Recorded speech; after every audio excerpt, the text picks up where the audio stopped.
Welcome to Calvary Conversations. My name is Shaun LePage. I'm the Ministry Studies Chair and Assistant Professor here at Calvary University. Good to have you with us today. And my guest today is one of Calvary's own and one of my fellow Calvary Conversations hosts, Mr. Joshua Paxton. Josh serves as the director of the Burnham Center for Global Engagement, and he's an associate professor of intercultural studies. More importantly, he is married to Amber, and they have three quickly fast-growing young boys. And so, welcome, Josh. Good to have you. Welcome, Shaun. So glad to be with you today. Glad to be on this end of the conversation. So yeah. Instead of asking questions, you get to give answers today. So it's a whole different... I feel it's a little easier. To be on this side. So. Oh, really? Okay. All right. Well, you've been at Calvary a while, right? I mean, you graduate. You have 2 degrees from Calvary, correct? Yes. So I graduated with my bachelor's in 2004, my bachelor's in biblical counseling, master's of divinity in 2009, and then came back, spent a year kind of as the missionary in residence, and then I've been here on the faculty for about 8 years now. All right. Yeah. So I've been around Calvary for a while. So that's awesome. You have a great perspective on what Calvary has to offer the world. So let's start though with give us the quick version of what it is you do here. What is the Burnham Center? What does it mean to be a professor, associate professor of intercultural studies? So, yeah, absolutely. So the Burnham Center was launched 3 or 4 years ago now in honor of Martin and Gracia Burnham. Those names should be familiar to most of our audience. And Martin and Gracia were both alumni of Calvary who served with Ethnos 360, Ethnos 360 is a great ministry partner of Calvary. And then Martin and Gracia were kidnapped and held hostage in the Philippines. Martin tragically died during that, and then Gracia has been a great friend of the school. She travels around speaking in different churches and things like that, and so it's been great to have her involved with the school. And so the Burnham Center was founded to honor them, their legacy, and then to serve as the hub, if you will, for all of Calvary's local, global outreach, just missions endeavors. And so the Burnham Center, we focus on bringing awareness to the need to reach the unreached. 3.1 billion unreached people in the world today. And so the vision, the mission of the Burnham Center is, in a word, mobilization. It's to mobilize more people for reaching the unreached with the gospel. So that's the mission side. Intercultural studies is really a much broader topic. Intercultural studies could be business, it could be education, it could include missions, cultural anthropology. Honestly, intercultural studies is anything that has to do with understanding how to interact and communicate with people of a different culture and worldview. And so while there's definitely an emphasis in missions and intercultural studies here at Calvary, it's a much broader topic than just missions. Do you find that people typically, when you say intercultural studies, do you find that people hear you saying overseas missions? Yes, and there's reason for that, because Calvary, for example, Calvary used to have a missions program. We had a missions degree, and the name of the missions program was changed to Intercultural Studies in order to provide, students who are looking at going to restricted access countries less of a hindrance, because they don't have the word missions, stamped on their diploma as they're going for their visa application. But the reality is, intercultural studies is really a new discipline which has been growing rapidly within the past 20 years. And yeah, encompasses a much larger avenue than just mission specifically. So yeah, there is still a certain amount of confusion out there that you might say intercultural studies to somebody and they automatically think missions. And at Calvary, there's definitely a connection between those two things, but intercultural studies could be for anybody who, wants to know more about other cultures and is interested in working, ministering, just being a friend to people of other cultural backgrounds. Yeah, that's great, and that's actually where we started these Calvary conversations. Our very first week, and several of our conversations after that have were focused on really looking at how America is multicultural, and every time you interact with somebody outside your family, you're really dealing with a different culture in many ways. Absolutely. It's something I tell my students quite frequently is when we're studying cross-cultural communication, these are not just principles that are valid when you are, talking to somebody who doesn't look like you or think like you or smell like you.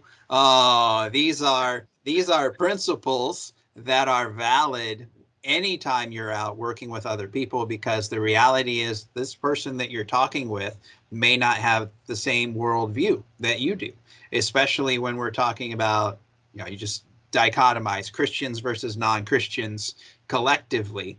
All right. Even if there's somebody who grew up in the United States, if they don't have that biblical foundation, they have a different worldview. And so, understanding these principles of cross-cultural communication can be still incredibly important. Good.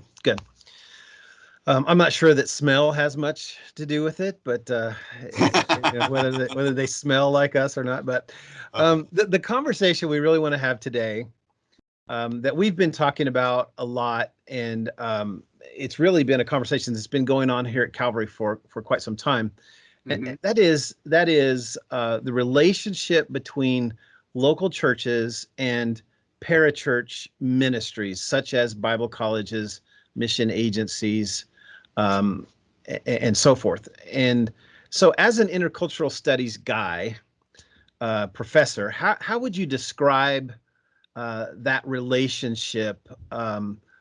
Let's start with historically. How has that relationship, been between local churches and Bible colleges and mission agencies? Yeah, and there is a lot of history there. The original missions agency, William Carey's particular Baptist Society for the Propagation of the Gospel to the Heathen. You have to love that name, the particular. Yeah. Was founded by William Carey largely because the churches in England did not want to get behind sending missionaries. And so, there's almost this kind of negative history here where your very first missions organization was founded on the premise of churches weren't doing something. And there were some believers who wanted to.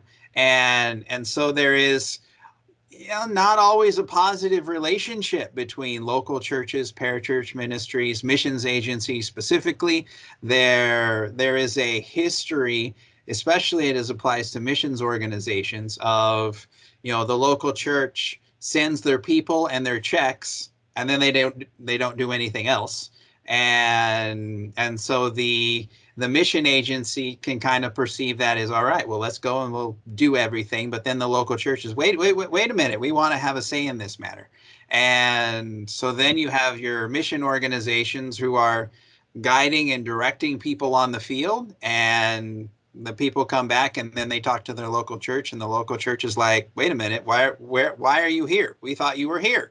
We thought you were doing ministry over here, but well, our mission agency sent us here, and there's communication breakdown. And so, historically, that relationship has just not always been a good one, especially when, and I'm talking history now, not so much present, but history, when you had local churches who, took kind of a pray, pay, and get out of the way stance to missions.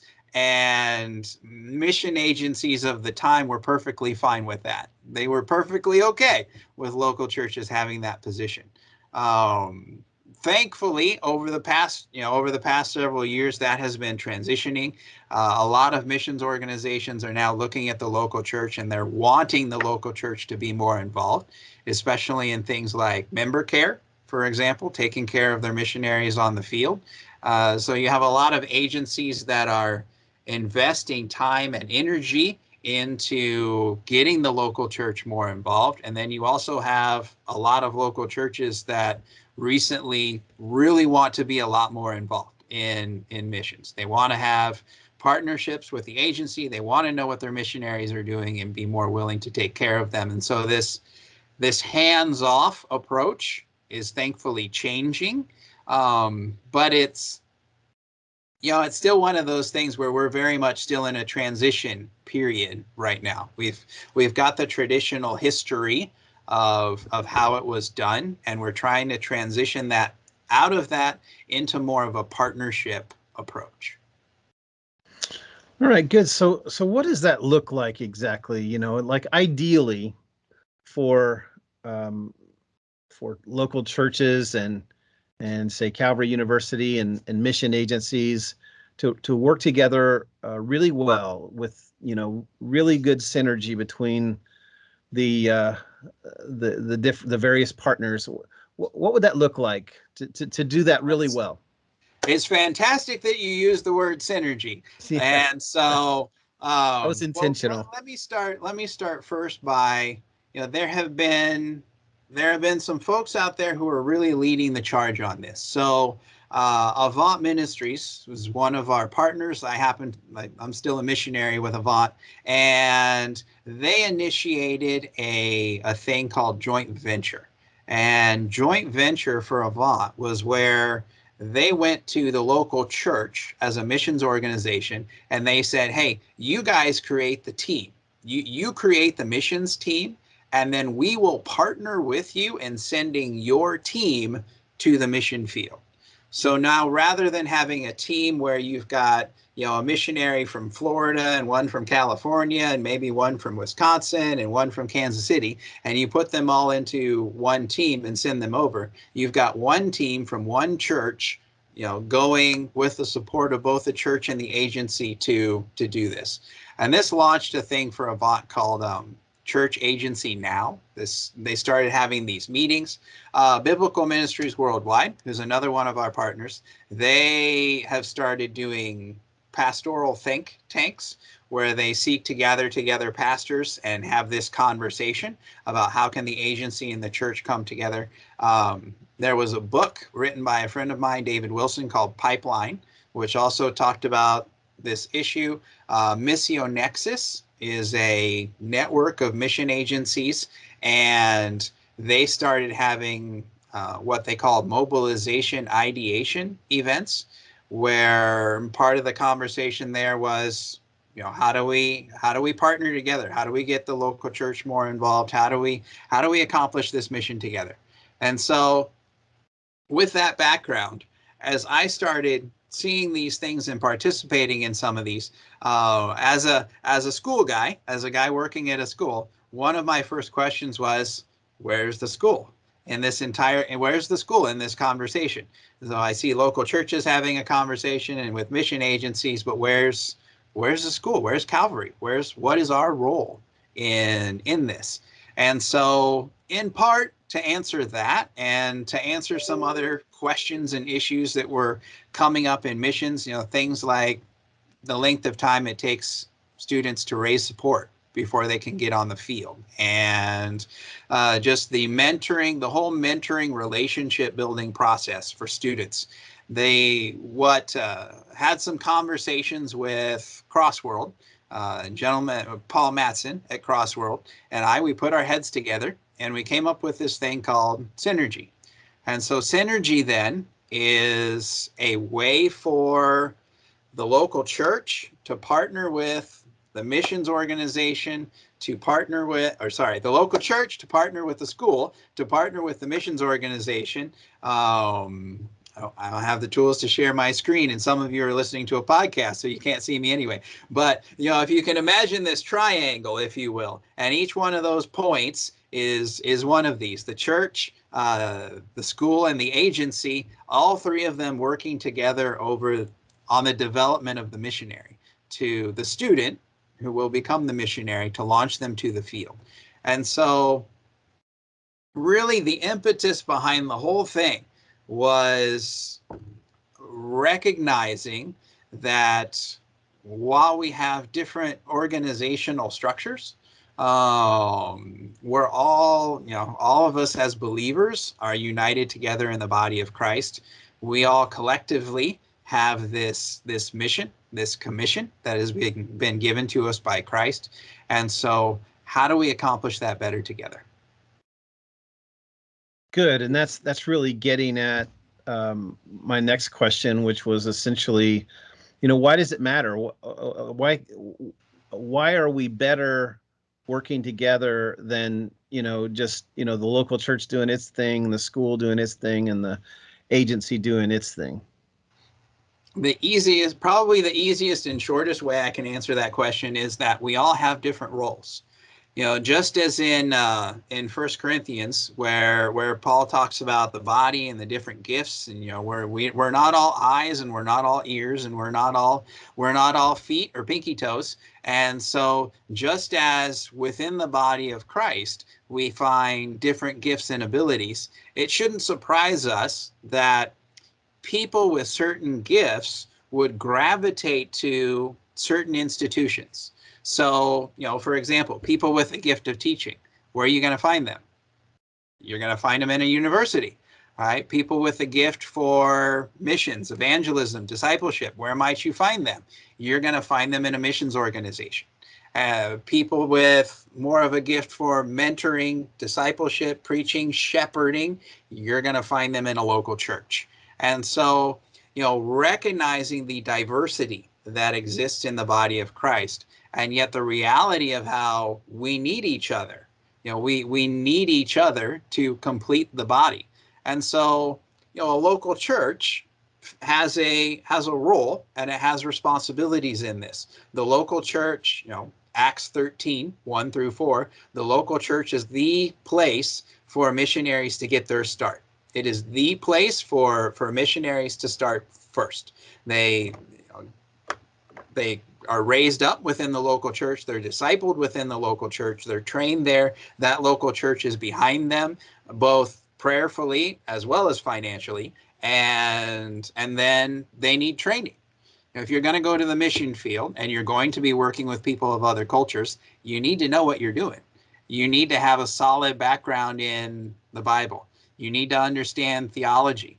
You need to be able to communicate those to people of other cultures. And then, especially today, oftentimes when missionaries step out, they need some kind of practical skill. You need TESOL. You need a business degree, right? You may need a music, a theater, whatever it may be, as a skill that's going to enable you to have a place on the mission field. Best way I can describe that is, it makes a tremendous difference in someone's mind when, imagine you're in Spain, it's just off the top of my head, okay? And someone walks up to you and says, why are you here? Why are you an American here in Spain? Well, you can give them a couple different answers. You can say, I'm here to teach English, or you can say, I'm here as a missionary. And depending on which one of those answers you give, that person is going to react very differently. One of them is going to provide them with some validity for you being in their country, and the other one really isn't. And so even though for us it's incredibly valid to be there as a missionary, for that person in that country, they're not going to be as accepting of that. So, all right. So you need these things. You need to be trained. And then if you're going to go to the mission field, you need to be working with some experts. You need to be working with people who know what they're doing, who've been there and done that. They can train you further in raising support. They can provide you with the support you need while you're on the field. They can provide you with oversight, infrastructure, health insurance benefits, take care of the the financial aspects of it, and also be able to get you out of there in a hurry. They can help you with childcare for your kids. How are you going to teach them while you're on the mission field? And so in all of these avenues, we each have a niche. We each fulfill a role and a responsibility. And the reality is while you can do it, all right, independently, all right, you're just that much better prepared for the task if you involve all three of them in the picture. Good, good. And you mentioned synergy, this partnership between Calvary and several agencies. Would you give us an overview of that? How does that work? Yeah, so synergy, Calvary has done, well, just to start with, Calvary has a historical relationship with around 35, 40 different missions organizations. These are just mission agencies that over the years our alumni have gone and served with, and then they've come back and, they send us representatives to come to school and talk to our students. They come to our missions conference in January, and so we just have this long-standing relationship with them. And then within that, we have some who just time and more alumni serving with them, we just have a deeper relationship. And so we formed a really solid partnership with 5 of them. May not stay at 5. We may grow that to more eventually, but that's where we're at right now. And so Crossworld, located right here in Kansas City, Biblical Ministries Worldwide, Ethnos 360, Midwest Church Extension, and kind of by extension, all the other various church extensions of the IFCA, and then Village Missions. And so these 5, we specifically entered into the Synergy partnership with. Synergy, now I have to describe it as a process more than a program, but the Synergy process involves students taking 12 credit hours, and so a 12 credit hour block that they can slide into the open elective slot of their planner. And so every single student, every major at Calvary can do this, can take advantage of this program. They don't have to be intercultural studies, but regardless of their program, they can take advantage of it.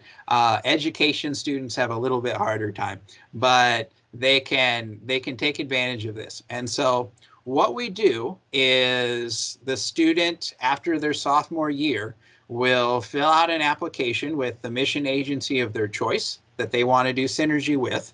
It's the regular application that any missionary going with this organization would fill out. And so they're basically joining the organization at this point. Now, there's no real, it's not like you're signing your life away on the dotted line. At any point, the mission agency says, hey, you're not a good fit, or the student says, hey, you're not a good fit. That's okay. But you are legitimately going through the process of joining that organization.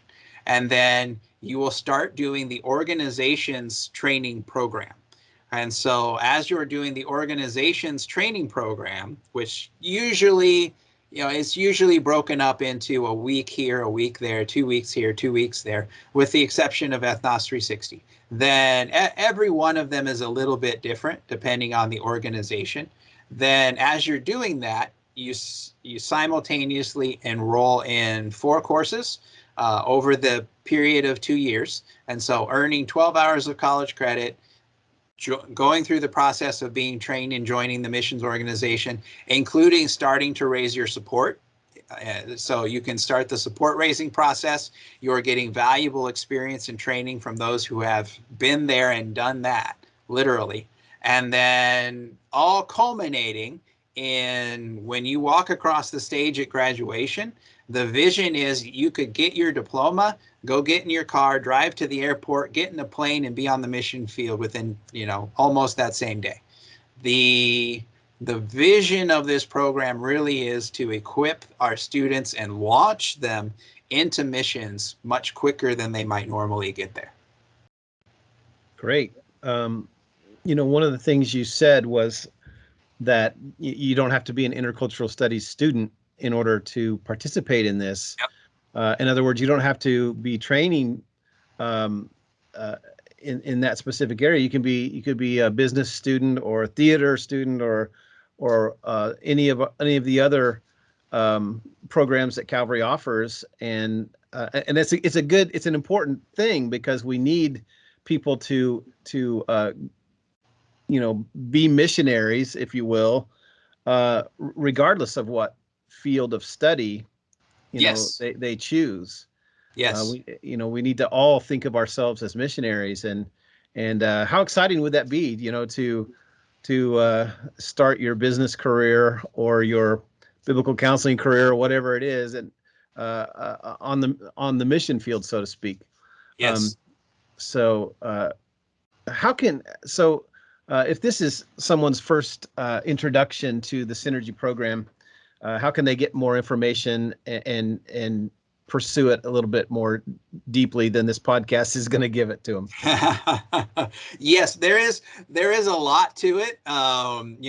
It involves a significant amount of logistical tinkering, especially as it pertains to some of our organizational partners. I'll just briefly mention there's kind of two different tracks to Synergy.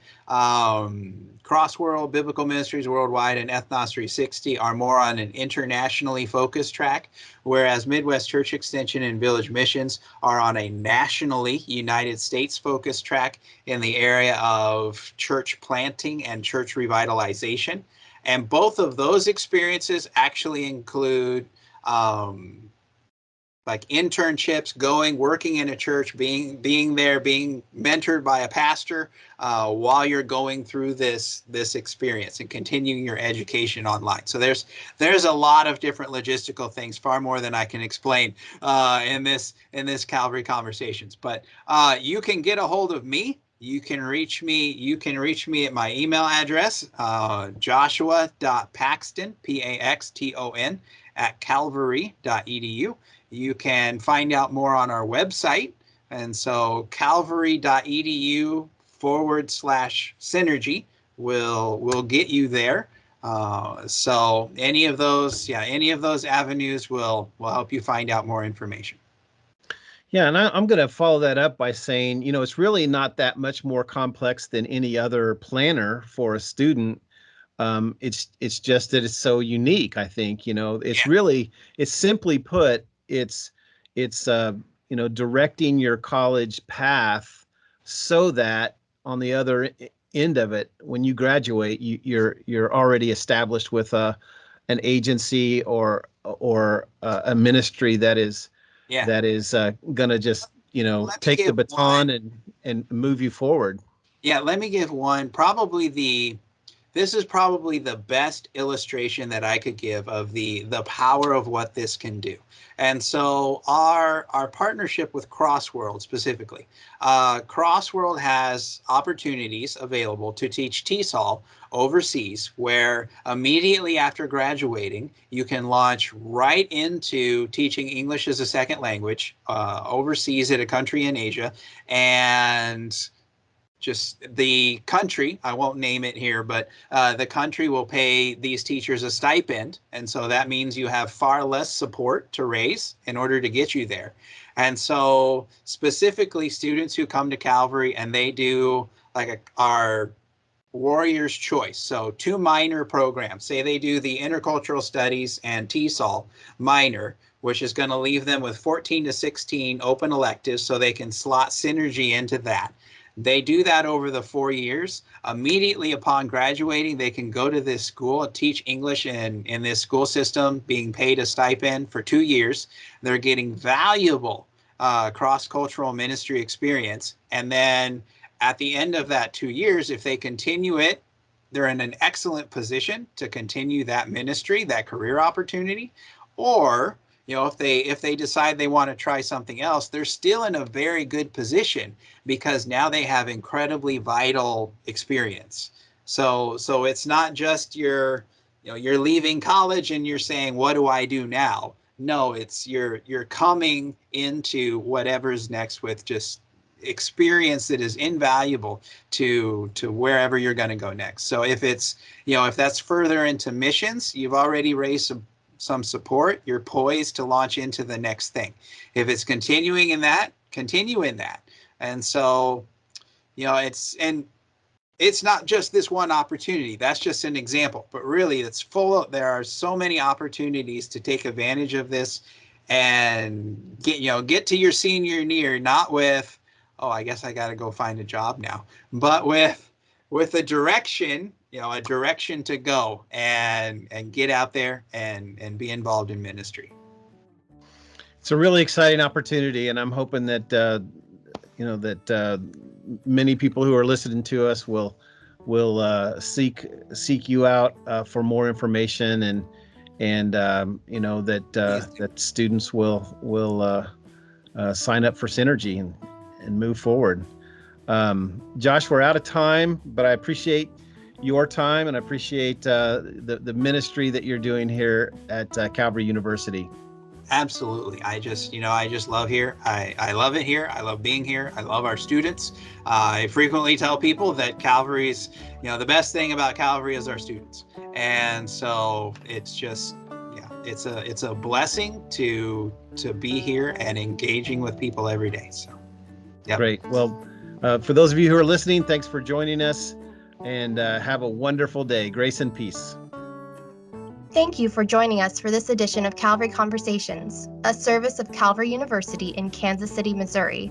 We invite you to participate in the conversation by contacting us through the Calvary University website, calvary.edu, or by calling us at 816-322-0110. Join us again next week for another Calvary Conversation.